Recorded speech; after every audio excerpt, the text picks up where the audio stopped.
Okay, so what we're going to do, and yes, the presentations will be sent out after the convening. Shortly after the convening, all this information will be compiled and sent out to you all so that you have the slides and that information as well.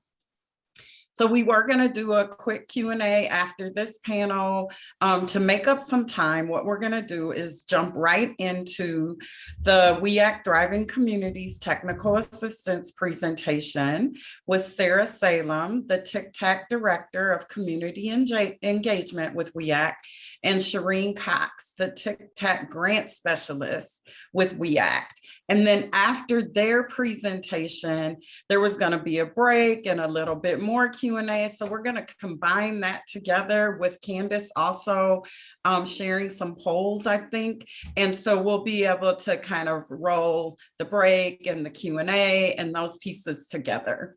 But right now we want to hear from WE ACT about the New York and New Jersey TCTAC that will help underserved communities gain access to grant funding opportunities so that they are better positioned to advance and address environmental, climate, and energy justice issues. So I just want to hand it right over to Sarah and Sherine so they can give you some amazing information, and then we'll jump into some Q&A. So don't forget to be raising your hands. Awesome. Thank you all. I think we just need sharing capabilities and then we can jump back in. Awesome. All right. Let me know if y'all are seeing my screen. We are, Sarah, but you're sounding a little bit muffled. Oh, okay. Let me check my audio.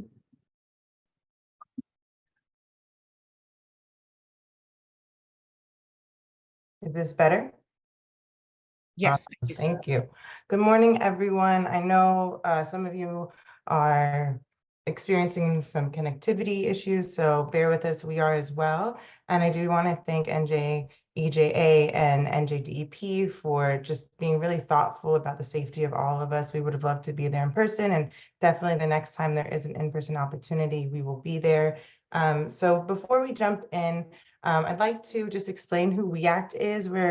Probably some of you might know about WE ACT, some of you might not, but WE ACT started in 1988 as an EJ, a bunch of organizers trying to deal with environmental justice issues here in Harlem. And since then has been really at the forefront of the New York policy and now federal policy in promoting and pushing for EJ, and has been led by some really great living ancestors in terms of folks who've been part of the EJ movement. So Miss Peggy Shepard and some other folks who even helped establish the environmental justice principles as well. So we're really excited to be supporting the New Jersey group and the state of New Jersey, and we have some great partners in Jersey who build our WE ACT TCTAC. So you'll see on this slide, you see us. We're also partnered for the TCTAC, which we'll talk about what the TCTAC is, with the New Jersey Environmental Justice Alliance, also SWEA, the South Ward Environmental Alliance as well, Columbia Climate School, the Clean Energy Group, our partners down in Puerto Rico, Inter-American University of Puerto Rico, and lastly, the NYU Institution for Policy Integrity. So I'm joined today by my colleague, Sherine Cox, and I'm Sada Salem, she, her, hers pronouns. And we're going to talk to you guys a little bit about what the TCTAC is and how to take advantage of us and what services we can provide. So just a little bit of background. Ms. Melissa gave a really good background on what the Justice 40 initiative was, and that's actually what funds this program. So Justice 40 initiative launched through an executive order from the Biden administration for the 40% of overall benefits of the federal funding to go to underserved, marginalized communities. Excuse me.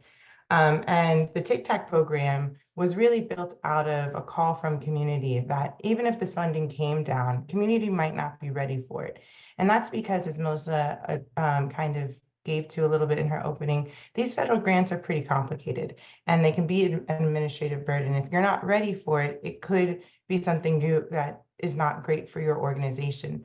And really, how do we build the ability to engage with these federal grants in a way that is useful to community, that actually gets the projects they need and builds capacity to engage? So that's thinking about everything from your indirect costs to how do you write a grant, to how do you properly staff your team to be doing this work.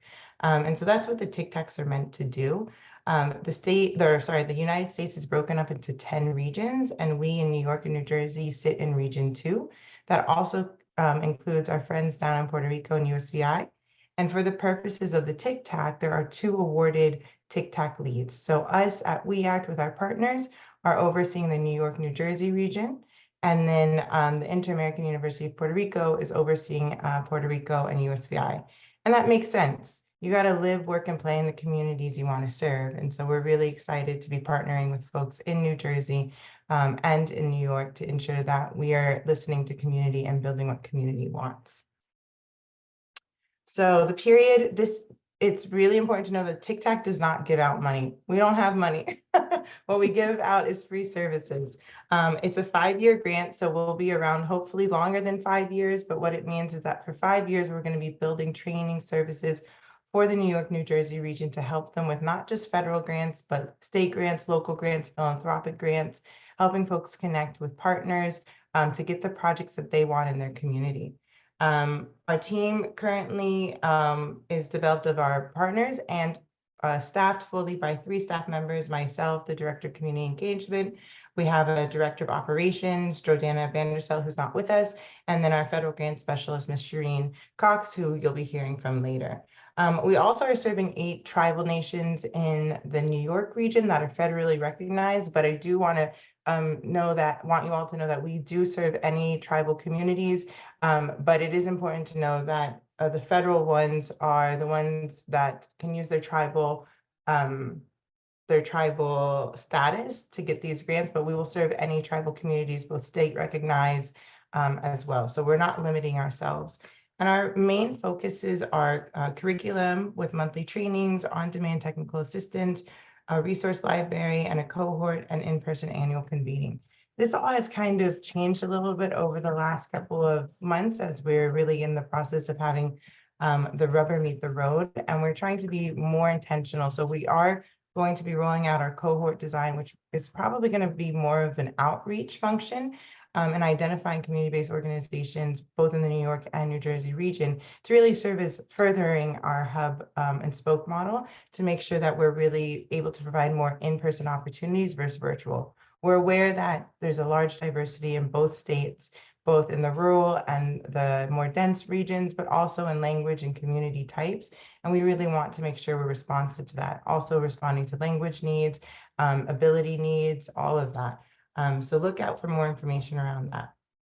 I just wanted to reiterate our purpose. So grant assistance is the #1, is helping folks understand the grants they're interested in. We have a bunch of grants that we're paying attention to, and previously the EPA did a great job of going through some of the EPA grants. So we actually quickly scratched that so we didn't repeat information that you guys already had. But if there's a grant you're interested in that we don't even have on our website, bring it to us. Sherine comes with 20 years of federal grant experience, and we'll look at that grant and help you navigate how to go through that grant. Worth saying, we can't write your grant, but we can review it, we can edit it, we can make sure you understand the grant. Also, community engagement is a big component. So we're going to be out there pretty soon. You'll find me knocking on your doors and being in person in your community events because I hold very true that I don't know anything. And it's really my job to listen and amplify the voices and the needs of the communities we're serving. And we want to make sure we center accessibility. So currently, because we're in our first year of development, things have been virtual, but we don't intend to make that the cornerstone of our work. And so we do plan to have more in-person opportunities, really meeting community where they're at. And our primary technical assistant areas that we're focusing on, again, is navigating and applying to grants. So if you have a grant you're interested in, or one that you've seen on the website, we'll go through our intake later, but you can send it to us and we will help you understand that grant and help you determine if you should be applying for that grant. Also, we want to support with building partnerships. So especially if you have projects that are brick and mortar, or maybe you want to do a solar solar farm in your community, or you want to do some sort of real intense programming, we want to connect you with the right partners. We want to connect you with good partners, contractors who are not going to be extractive, get you to work with educators, for example. Also, we want to unfuzzy or demystify environmental justice policy and regulatory analytics. And our partners at NYU, this is really something they're very passionate about.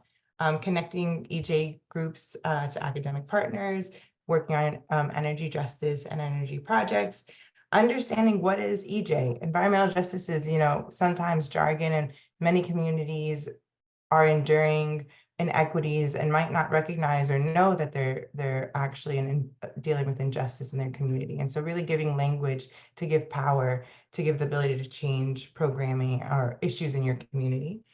Doing a needs assessment of your environmental justice issues, and again, grants management. So hopefully you get that grant, and then we can help you manage that grant, depending especially on where it's coming from, if it's a federal grant or a state grant or so on. And I'm going to talk through some of the stuff we've done thus far that you can find on our website. So some previous trainings we've had is SWIA led in environmental justice and community organizing training at the end of March. That was really fantastic, led by Miss Kim. And it was an amazing opportunity to learn about what does it mean to be in community? How do you do one-on-one grassroots work? How do you organize your community to be the advocates for what they know is best for their community? Often we see the cycle of folks who aren't from the community creating solutions for the community that don't make any sense and aren't taken up because they weren't built by the people who know what's right for the community. And so that was a really great presentation. All of our presentations sit on our website and you can watch them. We also had a training of the CGES tool. So this is a really, really important tool created by the EPA that is going to be utilized to help in your grants to help identify that your community is dealing with environmental justice issues. And our partners at NYU walked through how to utilize that tool and also how to articulate what you learned from that tool in your grants. And that's also stored on our website. And then our clean energy group was our first to launch in December, and they did a presentation around community solar focusing on the New Jersey, New York region. So those are just some of the trainings we've done thus far. Some upcoming trainings we have this Tuesday, the 26th. Ms. Melissa will be leading an organizational growth, building a sustainable future for your organization with some great panelists. We do encourage you guys to join. It is free. It's 6 to 7 p.m. We also have regular trainings that are coming from our partners at the Environmental Protection Network around how to register for SAM.gov. Those are every 2 weeks. So if you can imagine, they go into May and June and so on, and they're every 2 weeks. And they're office hours. So they really take you through the SAM.gov website and make sure you're comfortable and have registered properly. We also have our environmental health and justice leadership training that will be happening on April 30th to talk about EJ issues, really a ground setting. And then we are working on, and I'll pass it to Sherine to talk a little bit more, our grant writing trainings. Yeah, we're in the process of finalizing our grants writing training series, and we're just trying to work out the timeline. So it's going to be focused on really the process of writing your grant from beginning to end, from telling your story to talking about your project, and then also how to create a great evaluation plan on to discuss how you're going to measure your successes. So it goes from telling the story all the way through to sharing how you're going to share your report on your success from the grant. So I think it'll be very informative. We just need to work out the launch timeline. So keep an eye out for that. Sana. The next slide's yours. Oh, sorry. So the EPA talked about the community change grant and the resources on that they're providing for the for technical assistance. We have just been providing assistance to folks also to help determine if this funding opportunity is a good fit for your organization. So feel free to reach out to us, and if you're just thinking about it, and we can help you decide. And the next slide. How to connect with us. So we have put our QR codes here for you all. We encourage you all to scan them, and we'll also drop all the links. So there's the technical assistance request, which I'll talk about in the next slide about what that experience would be for you. Also find out about our upcoming training opportunities, learn about upcoming funding. We are curating a lot of our resources to be very thoughtful. But again, if we don't have trainings, or sorry, if we don't have grants that you're interested in or ones that you feel are a good fit, let us know and we'll look for you and we can connect you to the right grants you might need. And then we have a bi-weekly newsletter as well. So please do stay informed with that. And so just to talk a little bit more about the technical assistance, how that experience is, when you go to our website or you utilize this QR code, you'll get a document here that's a quick Google form. Shouldn't take you more than, honestly, 3 to 5 minutes, if even. It's very short. Once we receive that, we review those weekly, and then we'll send an invite to have a 30-minute intake call with us. It'll be with myself or Jordana or both. And what we try to find out is what you need. And the more you put in your description, the better, because then we can connect you more quickly with the resources you need. And then we'll send you a follow-up based on the conversation. We do really want to have a one-on-one opportunity with you all, learn more about your needs. And so we do think that face-to-face opportunity is super important. And I also will just say we're building still. So do bear witness that we are trying to build something that's useful, and we have luckily a little bit of time with a 5-year span to build something very useful in our technical assistance centers. But we are very excited to be serving the New Jersey community and look forward to hearing from you. And we hope we met the time you guys needed, because we just had questions for y'all to ask us. So we can stop there. Thank you so much for all that great information and all the work that you all are doing at WE ACT to make sure that folks are connected to these federal opportunities and that the intended communities benefit from them. I want to invite, I can't see hands raised, so I think one of our colleagues here on the call is navigating that. But I want to invite all the panelists from, so Iris and Dave and Sherine and Sarah to take questions right now. We have a little bit of time. And so if folks have questions about community change grants, any of the information that has been presented since we got started, let's take those questions now. Great. I see that. Good. And Okay, Candace, you're gonna manage the Q&A? Yes. Thank you. And Sarah, there we go. Stop sharing. All right, so Betty Crockett is up first. If you want to unmute yourself and go ahead. Yes, my question is about the community change grants. Anywhere in that grant that land can be purchased to do environmental work, whether it's establishing a botanical garden or, you know, or yes, orchard.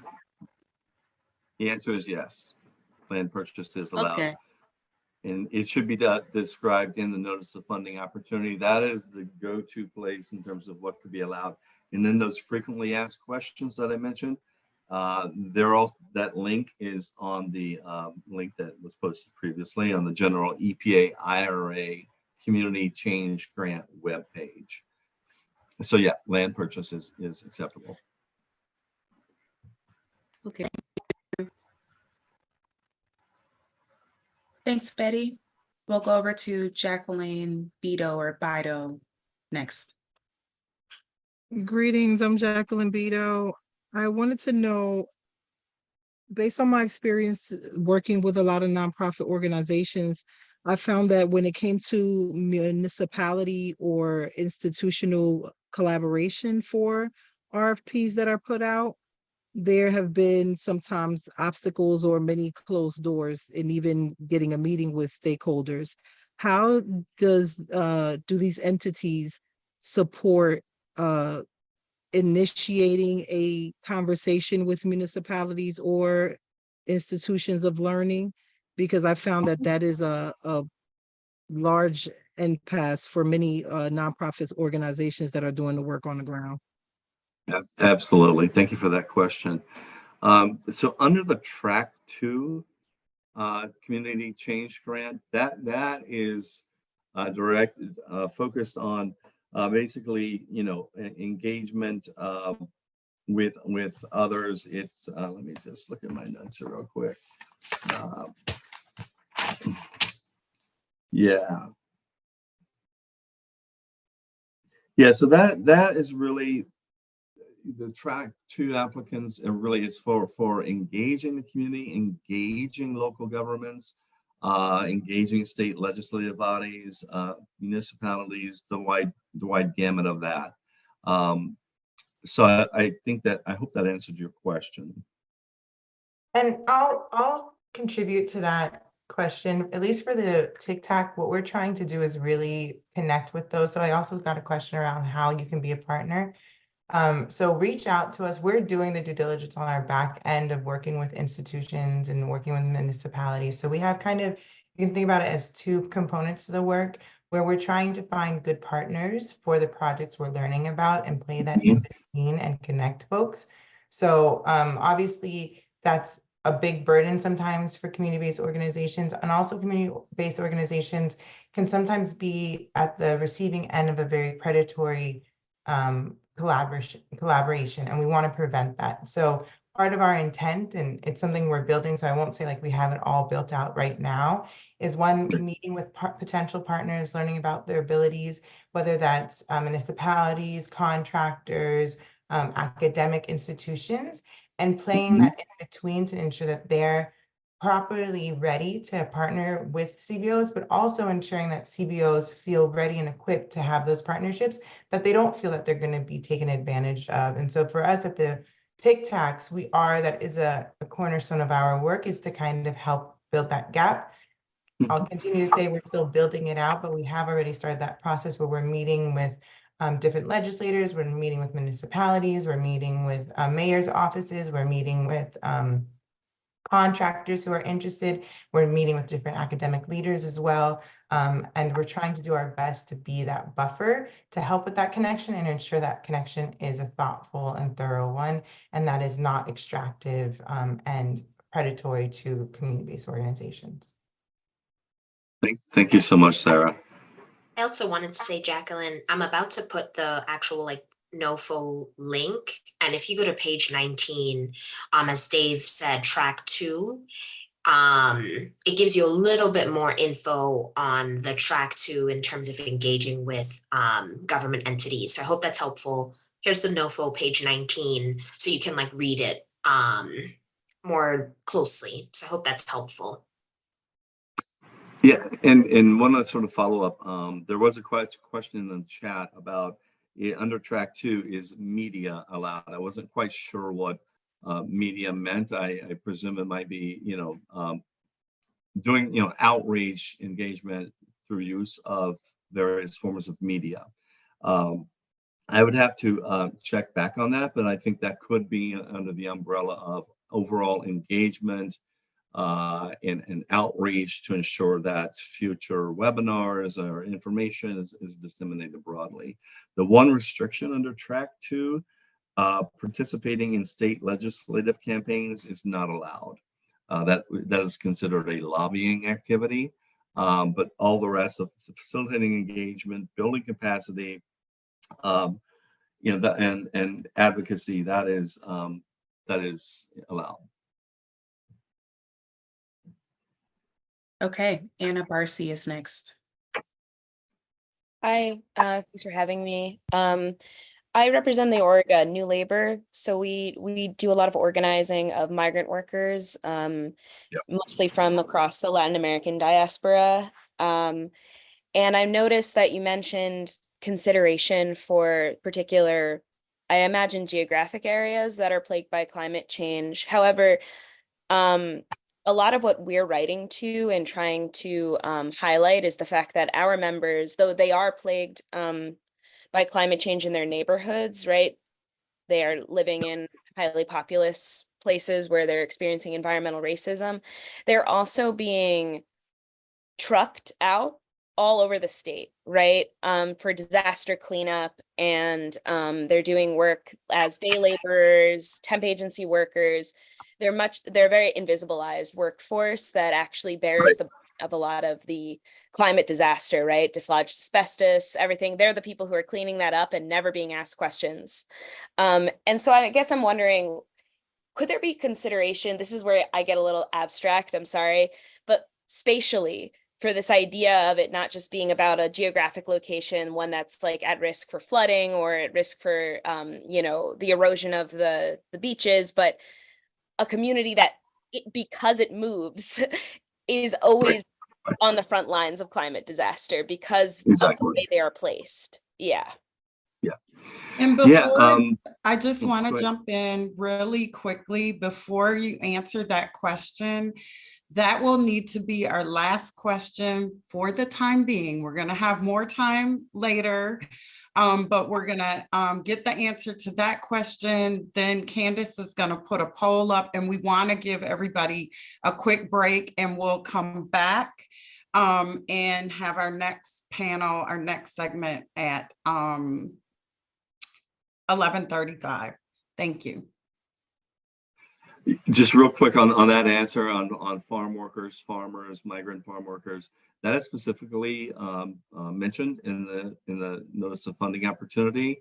It's also in the FAQ. So while all funds have to benefit, a disadvantaged community,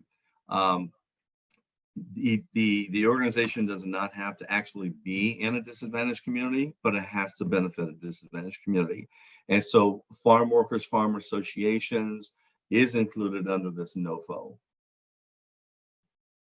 David, these are not farm workers. These are day laborers who perform. They're people, I'm sorry, disaster they're work. people, they might live in like New Brunswick, but they are going to the Jersey Shore, right? They're being trucked out to climate disaster prone areas. And so I would want to write about that population rather than the geography. That's all I'm asking is like, is that all right? Yes. Yes. Okay.